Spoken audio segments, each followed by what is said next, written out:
அடுத்த important doubt என்னென்னா, ஒரு ரூட் கனால் ட்ரீட்மெண்ட்காக எத்தனை வாட்டி கிளினிக் போகணும், அதாவது எத்தனை அப்பாயின்மெண்ட்ஸ் நம்ம கிளினிக்கு போக வேண்டி இருக்கும் அப்படிங்கிறது ஒரு இம்பார்ட்டன்ட் டவுட்.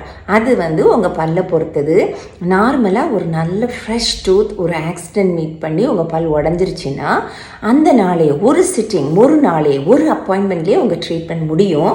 அதே இது நீங்கள் ஒரு சொத்த பல் ஒரு 5 வருஷமாக வலியோடு வச்சுருக்கீங்க, சீல்கட்டு இருக்குது, அந்த எக்ஸ்ரே எடுக்கும்போது வேர் கால்களில் சீர்கட்டு இருக்குது, எலும்புக்குள்ளே இன்ஃபெக்ஷன் இருக்குது அப்படின்னா அந்த பல்லுக்கான ட்ரீட்மெண்ட் டேஸும் மாறுபடும். அதாவது நீங்கள் 2லேருந்து 3 அப்பாயின்மெண்ட் நீங்கள் போக வேண்டியிருக்கும். ஸோ மினிமம் 3 அப்பாயின்மெண்ட்ஸ் எந்த டீத்னாலும் நாங்கள் எங்கள் கிளினிக்கில் அப்படி தான் செய்கிறோம். இதுக்கு மேலே சிலவங்களுக்கு என்ன ஆகும்னா, பல்லில் ஒரு சின்ன கட்டி மாதிரி ஃபார்ம் ஆகி எலும்பில் இருக்கும். அது எக்ஸ்ரே எடுக்கும்போது உங்கள் பல் மருத்துவர் சொல்லுவாங்க, அந்த மாதிரி கட்டிகள் இருந்தால் அதற்கான ட்ரீட்மெண்ட் மாறுபடும்.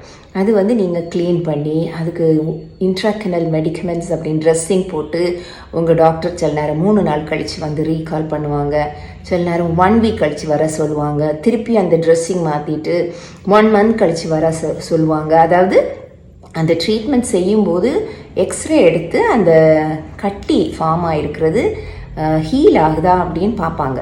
ஸோ அதற்கான ட்ரீட்மெண்ட் ரொம்ப டைம் எடுக்கும், மாறுபடும். ஸோ இட் டிபெண்ட்ஸ், உங்கள் பல் என்ன கண்டிஷனில் இருக்குங்கிறத பொறுத்து தான் ட்ரீட்மெண்ட் டைம் மாறுபடும்.